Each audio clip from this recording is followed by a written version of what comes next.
Emily Carter's childhood home sat on the outskirts of Augusta, where the rustle of wheat fields whispered secrets to the wind. The farmhouse was run down, battered by years of neglect. Her real father was gone, lost in a car accident when Emily was 8. The world shrank after that. Her mother retreated into herself, marrying a quiet mechanic named Harold. Harold's new wife, Linda, held Emily at arm's length, treating her as a relic of another woman's mistake.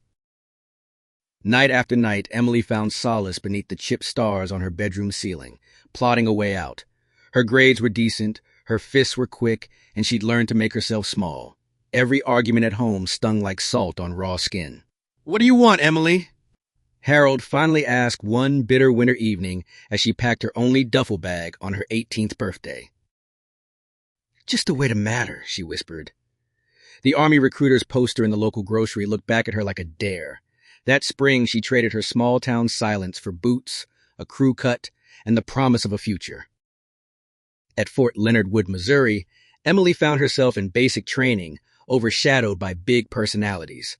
She didn't speak much, but her eyes sparkled with defiance. Drill Sergeant Myers saw something extraordinary. "You're tougher than you look, Carter. Keep pushing." Emily lost sleep over the memories of her mother, swallowed by darkness. But with each mile she ran, each shot she fired, she felt the old chains break. Her classmates called her Kansas, an affectionate tease. During a grueling obstacle course, Emily scaled the final wall with battered hands, and for the first time, the applause felt earned. Yet military life demanded more than resilience. It required trust. Her squad was a kaleidoscope of backgrounds: Texan jokester, Private Ramirez, silent sniper Corporal Harris, and Sergeant Michelle Lee, whose laughter could light up a room. Their camaraderie was tested in relentless drills, but Emily's quiet observation and steady nerves won their respect. When graduation day arrived, Emily stood in formation, pride burning through her veins. The Army had given her a new name, a new family. As she pinned on her uniform, she couldn't know the shadows waiting overseas. It was the summer of 2015 when Emily's squad got orders for deployment. The heat in Kandahar was suffocating, redolent of dust and diesel fuel. Emily was now a specialist. Her keen mind and indomitable will landed her a place in the 37th Infantry, tasked with convoy security and civil outreach. The forward operating base was a maze of sandbags, razor wire, and humming generators. Emily bunked with Michelle Lee, her closest friend since basic. Michelle's stories of New York skyscrapers contrasted Emily's tales of Kansas sunsets. "We're a long way from home, Em," Michelle would say, both of them secretly wishing for just one peaceful night. One evening, after a dangerous patrol, they were summoned to the Tactical Operations Center. The tension was palpable. Lieutenant Andrews, a by-the-book leader with a penchant for fairness, briefed them on an urgent mission. "Intel suggests a Taliban cell has kidnapped 2 American aid workers. We move at 0500. Carter, Lee, Harris, your point." Emily felt her mind sharpen as fear danced in her stomach. She triple-checked her gear: M4 clean, radio functional, Kevlar snug. The next morning, their Humvee convoy snaked through a labyrinth of sun-baked roads. The Afghan interpreter, Zaman, quietly recited prayers under his breath. Suddenly, a deafening explosion rocked the lead vehicle, a roadside IED. Emily's heart raced. Instinct took over. Smoke and chaos blanketed everything. Emily leapt from her Humvee, barking orders, dragging wounded Sergeant Daniels to safety. Lee applied pressure to a bloody wound, hands shaking but voice firm. Harris scanned for movement, steady behind his sight. Through the smoke, Emily saw the flicker of enemy gunfire, flashes like angry fireflies. The team fought back, relentlessly. Emily's radio spat static as she called in air support, bullets pinging off armored plates. In the haze, she felt the presence of her late father urging her forward. With the arrival of close air support, the enemy faded into the alleys. Their team suffered losses. Ramirez was Medevist, but the rest pressed on, shaken, not broken. Days blurred together in Kandahar's suffocating heat. The operation to extract the aid workers remained priority. Emily couldn't shake the tremors in her hands each time she cleaned her rifle. A visit to the base psychologist, Captain Evans, uncovered wounds deeper than shrapnel. Nightmares of wheat fields burning haunted her sleep. Still, she persevered. Lee sat with her during those dark hours, recounting stories, always pulling Emily back from the edge. The squad learned that the hostages were being moved through a maze of compounds in a hostile district. Lieutenant Andrews devised a risky plan. Under the cover of darkness, they would infiltrate, retrieve, and exfiltrate. Harris, ever the silent operator, volunteered for sniper overwatch. Michelle and Emily would breach and clear. As they prepared, Emily wrote a letter to her half-siblings in Kansas. She described sunsets and storms, steering clear of the horror she now faced daily. "I want you to know I'm fighting," she wrote, "for something better for all of us." The night of the operation was moonless. The convoy rolled out, cloaked in silence. Zaman led them through winding alleys, each shadow threatening violence. Emily's heart thudded as they reached the compound. Harris radioed in, "Movement on the roof, possible sentry." Emily and Michelle exchanged glances, a silent promise. A breaching charge went off, doors splintered. The inside was a labyrinth of rooms, every heartbeat timed with the sweep of their muzzles. Suddenly, gunfire erupted. Michelle went down, Kevlar plate catching the round. Emily crawled forward, returning fire, her training pulsing through her veins. "Clear left," Harris called out. They found the aid workers shackled in a back room, terrified but alive. Emily knelt next to them. "We're here. You're safe. You're going home." As they exfiltrated under sporadic fire, adrenaline surged. The Humvees sped into the night, echoing flares illuminating faces drenched in sweat and grit. Emily stared at the rescued aid worker, realizing her purpose crystallized in that moment. Their successful rescue earned commendation, but the atmosphere back on base was somber. Ramirez was recovering, but Michelle nursed bruised ribs and a shaken spirit. Sitting together under a makeshift awning, the squad watched the Afghan sunrise, a rare, peaceful reprieve. "Do you regret it?" Michelle asked, voice trembling. Emily stared at her calloused hands.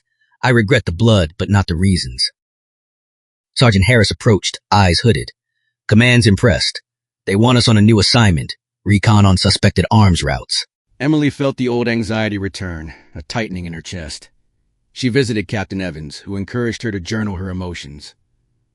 "Your pain is proof you're human," he said gently. "It doesn't diminish your bravery." Intel revealed the Taliban were using a local school to stockpile weapons. The thought of children in harm's way gnawed at Emily's conscience. The next mission, the recon and possible intervention, could not afford mistakes. The squad suited up, nerves stretched taut. They moved under cover of night, shadows flickering under floodlights. Emily's boots crunched gravel as she led her team. "Stay sharp," she whispered, fear clashing with determination. Inside the school, they found evidence, crates of weapons hidden behind broken desks. Just as Harris documented the scene, a group of local kids entered unexpectedly. Emily signaled all to stand down, her finger to her lips. One child, no older than Emily's youngest sibling, stared wide-eyed. The moral dilemma knifed through her. How could they destroy the cache without endangering lives? She made the hard call, detain, and safely evacuate the children before explosives were set. Command was furious at the delay, but Emily refused to flinch. "There's a right way to fight," she argued. After the controlled detonation, no one was hurt. Emily's defiance became legend on base. Some saw insubordination, others saw it as the truest form of valor. Months dragged on. Emily's reputation grew as both a hero and a troublemaker. She received letters from Linda and Harold, awkward attempts at reconciliation.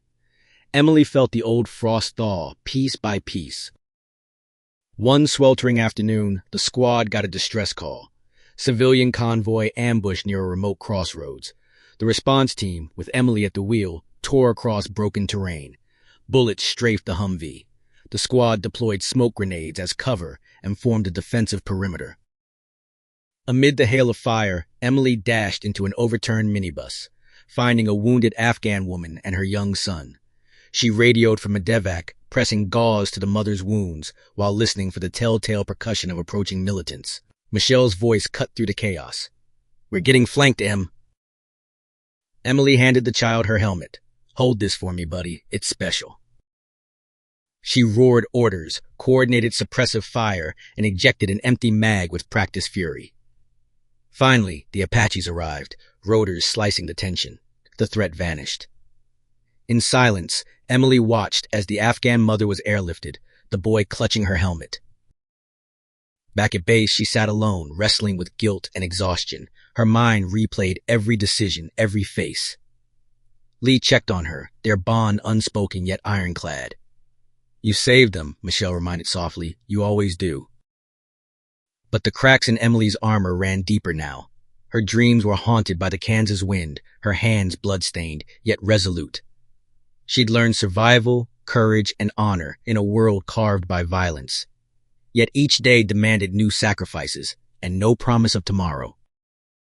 When Emily's boots struck foreign soil again, the air felt charged, thicker, more dangerous. In a small tactical outpost near the city's outskirts, she reunited with old teammates. Maria Alvarez, with her cocky grin, now returned to service with a scar bisecting her eyebrow. Tom Wright, the medic, visibly tired but determined, and Lieutenant Stephanie Banks, harder and leaner since their last mission. Briefings unfolded in tight bursts. Drones captured heat signatures near the targeted school, a cluster of armed men moving in and out under the cover of night, with crates marked by a local armed syndicate. If the jackal struck, scores of children could be endangered. Emily volunteered for recon, nerves on edge. "We'll go dark at Zone 200, Kansas," Banks said. "Silent entry, no casualties unless absolutely necessary." The directive was clear: save lives at all costs. Night fell thick and starless, the school looming like a shipwreck in a sea of sand. Emily crouched behind a crumbling wall with Alvarez, listening for the hiss of radios and the murmur of foreign tongues. A child's laughter, faint and oblivious, drifted from an upstairs window, a cruel reminder of what was at stake. The infiltration was textbook. 2 teams, silent and invisible. Emily led her group into the gymnasium, sweeping corridors with laser precision. Suddenly, movement. She froze, sensing the threat before it spoke. A figure rounded the corner, gun raised, young face caught in terror. Emily signaled silence, hands up. "Drop it," she whispered in the local dialect. The youth hesitated, then dropped the weapon and fled, leaving them one step closer to disaster or salvation. Gunfire erupted outside, the second team compromised. Emily rushed to support, adrenaline carving clarity from panic. In the chaos, Tom Wright was wounded, shrapnel in his shoulder. Alvarez covered, tossing smoke grenades, guiding the children out through the back gate while Emily radioed for extraction. By dawn, every child was safe, the syndicate disbanded. The jackal vanished again, but his network fractured, at least for now. Banks called an after-action huddle at sunrise. Eyes met, stories exchanged in silence. The weight of what almost happened left no room for celebration, only quiet resolve. Emily saw Tom's pain, Maria's haunted glance, Banks's unspoken relief. She knew she had saved lives, but the cost, fractured nerves and sleepless nights, would echo for years. In the aftermath, Emily found herself at odds with her own spirit. She sought solace on the outpost's roof, where the wind churned the endless dunes. Maria joined her one night, sharing a ration bar and a conspiratorial smile. "Think we'll ever go home normal?" Maria asked, voice barely above a whisper. Emily shook her head. "We weren't normal coming in." The two talked late into the night, swapping stories of Kansas fairs and Brooklyn rooftops, of family members who never understood their choices. Emily recalled her stepfather, Arthur, sanding wood in the dim barn, saying little but always present. Maria shared tales of her abuela, who prayed nightly for safe return. Tom Wright, bandaged but recovering, joined them during the day, focusing on triage and supporting the local clinic. He confessed his fears to Emily quietly. "Every casualty matters, Kansas. Sometimes we can't undo the wounds." Another combat op loomed, a suspected arms cache hidden beneath a market frequented by civilians. Emily's mind churned with impossible choices. Banks tasked her with scouting the market, blending in, gathering intelligence. It meant direct contact with civilians, risking discovery by Jackal's loyalists. Emily disguised herself as an aid worker, nerves stretched taut. She navigated the market's labyrinth, voices shouting, spices filling air, children darting between stalls. She identified 2 potential cache locations, using her dialect fluency to avoid suspicion. On her way out, a woman grabbed her arm. "Are you American?" she whispered. Emily hesitated, then nodded. The woman pressed a scrap of paper into her hand, eyes pleading. "They're coming tonight. Please, help." Emily briefed Banks, adrenaline surging. Time was running out to stop the arms suppliers before the market suffered collateral damage. Plans shifted. Tension mounted. The moral calculus sharpened. How much risk could they bear? As night crept over the city, Emily lay awake, counting seconds, wondering whether tomorrow would bring salvation or devastation. Dawn, tense and pale, opened the pivotal day. Emily, Banks, Maria, and their reinforced team moved in, each action choreographed, each breath measured. The market pulsed with life. Emily led the entry through a side alley, her nerves raw, but her mind locked onto the coordinates she'd memorized from the woman's note. The cash was hidden under a stall stacked with grain, shielded by crates and a trapdoor. As Banks and their tech specialist, Corporal Russo, worked fast to disable hidden triggers, two armed men appeared from the crowd, eyes hard, fingers itching on triggers. Emily signaled her team to freeze, calculating the risk. One wrong move, and the market would erupt in chaos. "Stand down," she commanded in flawless dialect, her weapon hidden but ready. One man smirked, moving closer. Maria, seeing the tension, flicked her pulse radar.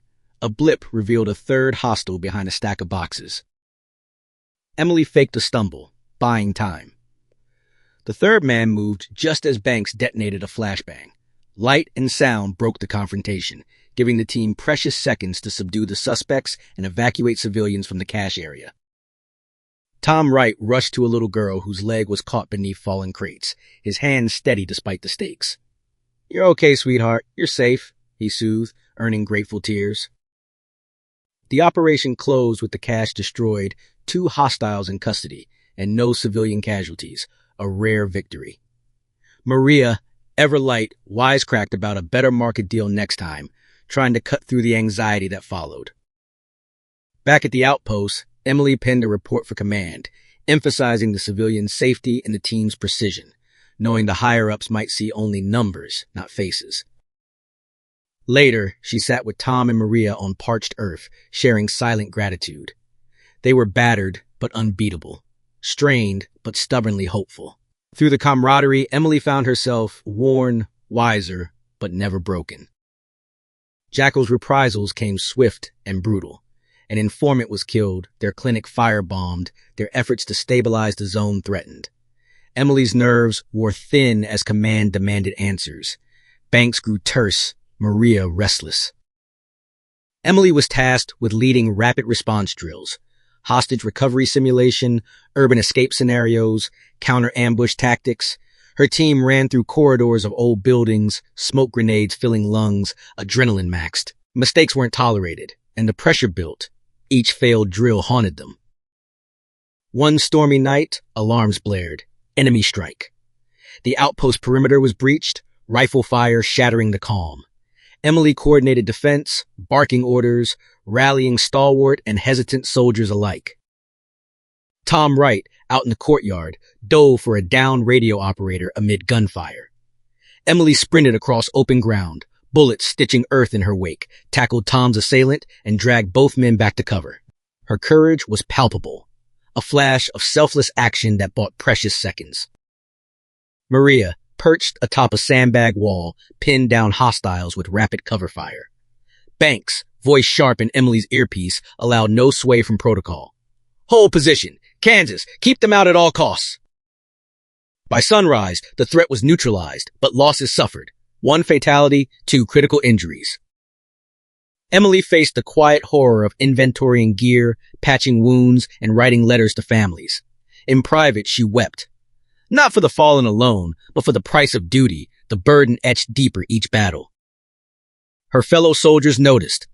The fire in Emily's leadership, the vulnerability behind closed doors. When Maria placed a hand on her shoulder, she didn't speak. She didn't have to. Word came. Rotation home. Emily, Maria, Tom, and Banks were scheduled to return stateside for debrief, resupply, and trauma recovery. But just before departure, the Jackal resurfaced, targeting an American medical convoy believed to hold a CIA asset. Emily was offered a choice: return for rest or stay for one last high-stakes rescue. Her decision was heavy with consequence, a chance for closure, or the risk of further loss. She spoke with Banks, seeking advice. "No shame in rest," Banks said, her eyes haunted. "But the world needs those who don't turn away." Emily chose to stay, rallying her friends. "We go together, or not at all. We finish what we started." The convoy mission was pure tension, an armored column threading through suspect terrain, every hill a potential kill zone. The asset's location came via scrambled satellite ping, only minutes to intercept and drag everyone out alive. Emily led the breach, flanking insurgents, smoke curling in moonlight. Tom provided field triage. Maria laid suppressive fire. Banks coordinated airfrag drops with uncanny precision. In the last chaotic minutes, they located the CIA agent, a young woman, hands shaking, eyes burning with resolve. Emily shielded her through the final dash, gunfire trailing them to the exfil site. As they lifted off in a battered Black Hawk, dust trailing in the morning sun, Emily felt the weight of lives saved, of battles endured, of an unbreakable bond with her team. No medals could capture the truth of war, of impossible choices, of relentless hope. Returning home, Emily faced her wounds, her silence, and the promise that she had, for once, truly mattered. The flight back to the States felt surreal, suspended somewhere between exhaustion and disbelief. Emily Carter watched the clouds drift below, Maria's head nodding against the window, Tom absently tracing the edge of his medical patch. Lieutenant Banks sat rigid-eyed and silent, already reviewing debrief notes. Landing at Fort Bragg, the team was met not with fanfare, but with efficient, quiet embraces and a swirl of protocol.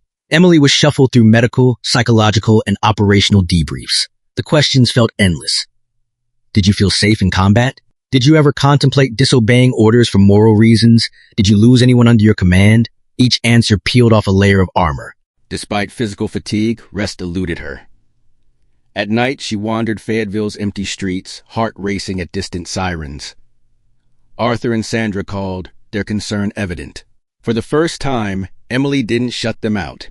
She described the dust, the fear, the faces of children she'd helped. Sandra's tears became a salve she didn't realize she needed. Maria, given leave for Brooklyn, texted frequently. Jokes, confessions, midnight honesty. Missed tacos and gun oil, Kansas. Not sure which more. Tom remained at Bragg, quietly pursuing advanced trauma training. Emily tried campus life again, enrolling in night classes for psychology and international relations. But lectures about global conflict felt thin compared to her lived reality. Sometimes she'd find her hand trembling, mind replaying the sound of flashbangs, sighting a weapon, smelling burning rubber and metallic sweat. The Army therapist, Major Evelyn Barrett, herself a former combat officer, saw through Emily's defenses. You did what you had to do, and you cared about every life. Yours, your team, the civilians. That's not weakness, Sergeant. That's what makes you human. Emily wept for the first time in years, alone in Barrett's sunlit office. Yet even in the heartache of homecoming, a seed took root. She realized her family was not just those linked by blood, but those forged in shared danger. Maria, Tom, Banks, and even the ones lost along the way. Months passed. Emily carried herself with the poise of those who had seen too much. She kept contact with her unit as everyone dispersed. Banks was assigned to D.C., Maria rotated to a Ranger battalion in Georgia. Tom accepted a position in an Army trauma hospital. Despite the return to mundane routines, reminders of war flickered everywhere. A car backfiring made her flinch. Crowded stores left her claustrophobic, hyper-aware. She scrawled tactical plans in the margins of notebooks meant for term papers. Evenings often found her hunched over the kitchen table, polishing her medals and the battered locket that held her mother's photo. A letter arrived unexpectedly, marked with the seal of the Department of Defense.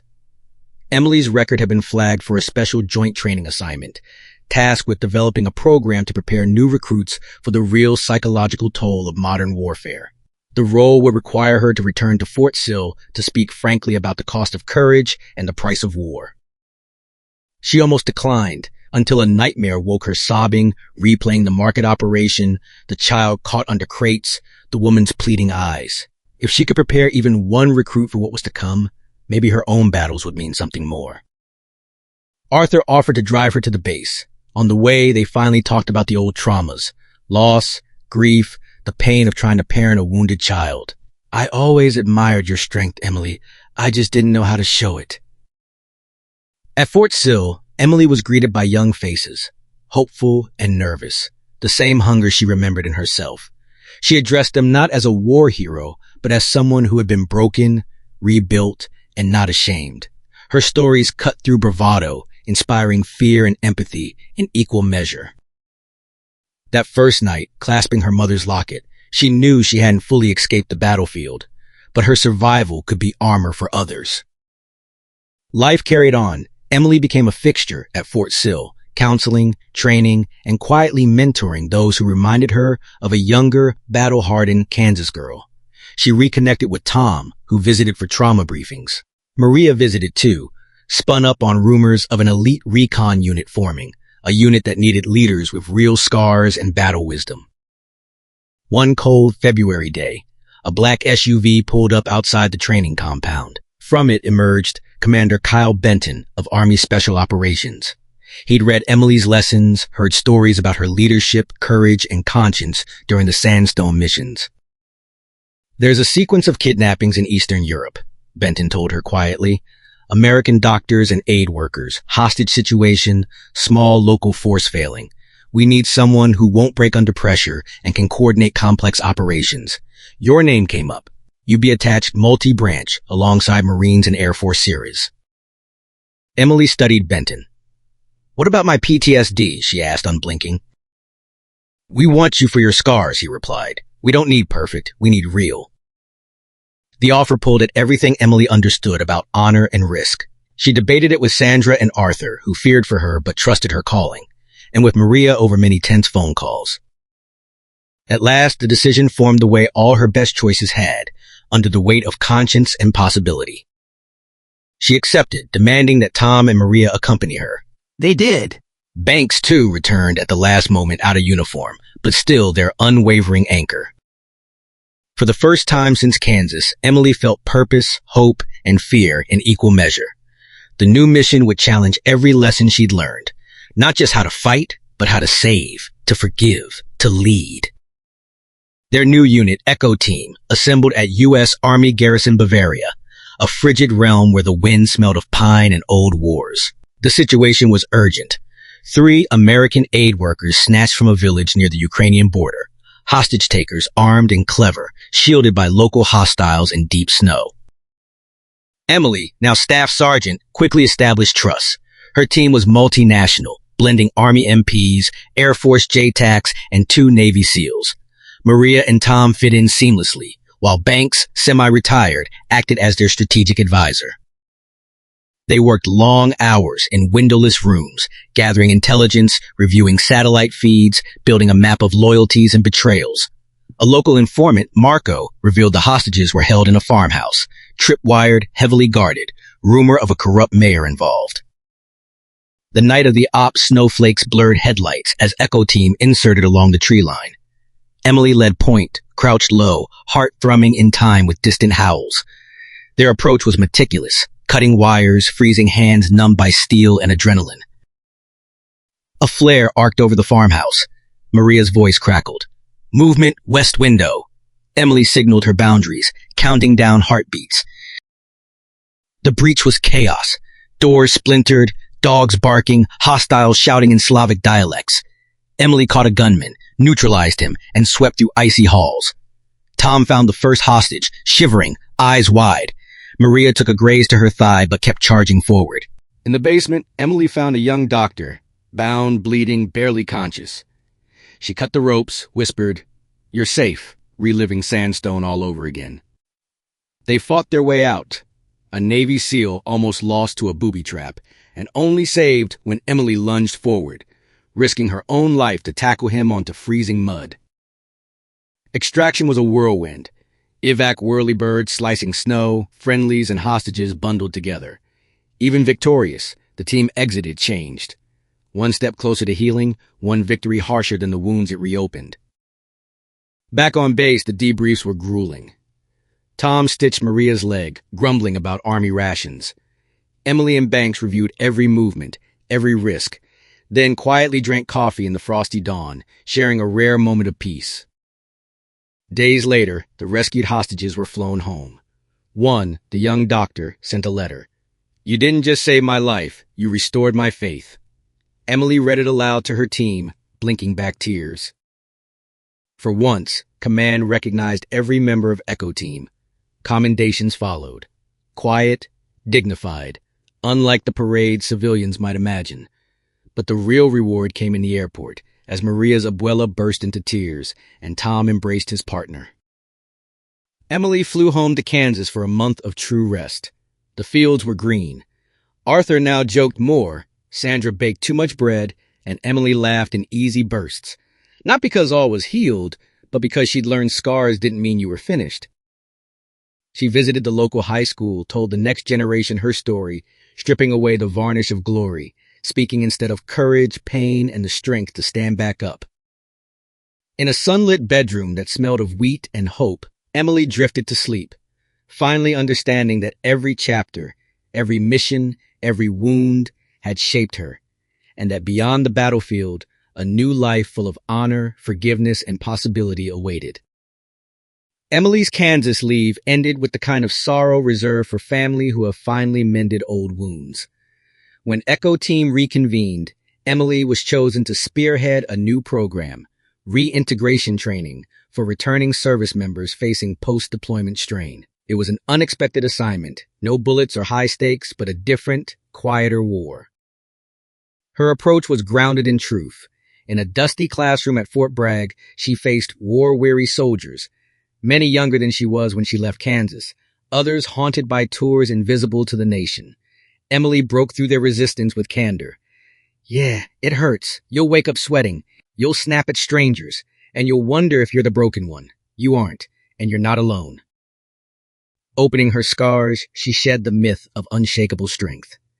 Some angered by vulnerability, others moved, but all saw her as real. Tom visited often to co-lead resilience workshops, using medical facts to back her brutal honesty. Maria taught physical fitness sessions, mixing therapy and humor.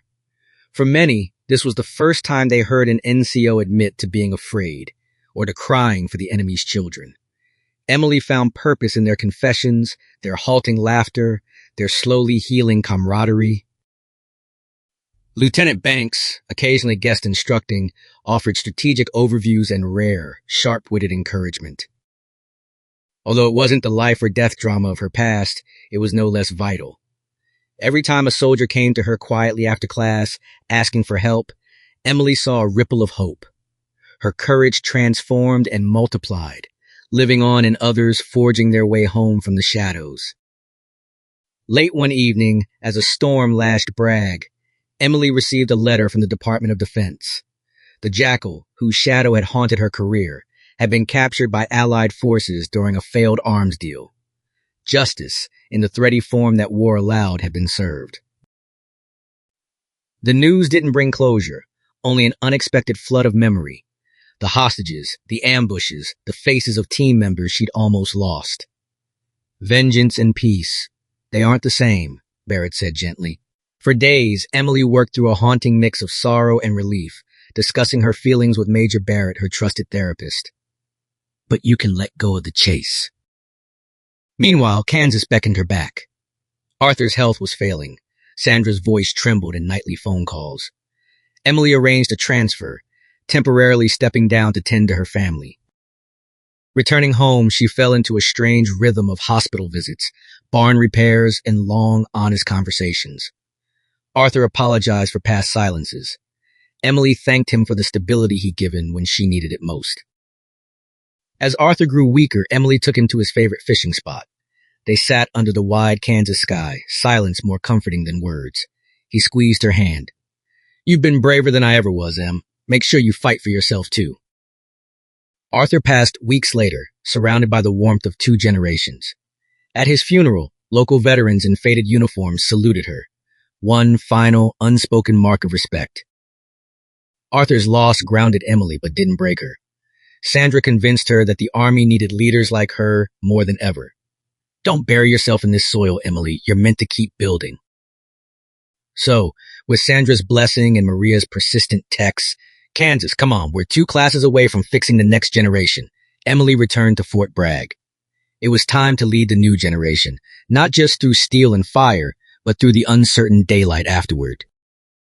She was promoted to Sergeant First Class and offered a surprising role, liaison to the Department of Veterans Affairs, helping design transition programs for women returning from combat. She sponsored mentorship groups, speaking at universities and veterans gatherings while still training young soldiers. One day, a familiar face visited, a now-grown Afghan boy, the same child Emily had shielded years before during that fateful convoy ambush. He was a recent naturalized citizen, enrolling in community college near her base. Through a translator, he said, "You saved my family. I want to help others now." Emily's pride was quiet, rippling beneath the surface. She realized this was how her courage continued. Through the lives she'd touched, directly and indirectly, a legacy more profound than any medal. Years passed. Emily watched as ECHO team members scattered to new roles. Maria became an instructor at Fort Benning, the first Latina woman to lead Ranger School classes. Tom was now a civilian, running a trauma resilience foundation for veterans in the Mountain West. Banks retired for good, content to garden and send dry rye letters that Emily saved in a shoebox. Emily's life was not just army any longer. She bought a fixer-upper on the edge of a Kansas town, learned to grow tomatoes, and taught self-defense at the high school gym. She kept her mother's locket and some desert sand in a jar on her windowsill. She sometimes woke up reaching for a rifle or rolled out of bed for a 0400 run out of habit. But she also found space for peace, sharing holidays with Sandra, laughing with Maria on rare visits, listening to Tom ramble about marathon races. When local teens asked, "What was war like?" Emily told the truth. It isn't a video game. It's fear, grit, and sacrifice. Sometimes just waiting for a dawn that doesn't want to come. But I'd do it again. Because I believed in my team. I believe in all of you. Her story became part of the curriculum at her old high school. Students wrote essays about valor, trauma, and second chances, inspired by the sergeant whose bravery was measured not just by medals, but by the quiet courage of living forward. Years later, with the prairie wind at her back, Emily visited the ridge where she used to run as a troubled teen. Wheat swayed gold and wild around her boots, Kansas sky arching blue and endless. She stood tall, back straight, scars hidden and visible, proud of all she'd seen and survived. The quiet was no longer suffocating. She heard laughter from a nearby farm, smelled autumn in the air, felt the pulse of the land that had shaped her. In many ways, she was both the scared girl who'd escaped and the hero the world saw. Emily reached for her locket. Inside, a photo of her mother, next to a slip of paper listing the names of her team and the civilians she'd saved. She whispered, "Thanks. Not for the violence, but for the purpose, for the family found and the legacy left behind." Her phone buzzed.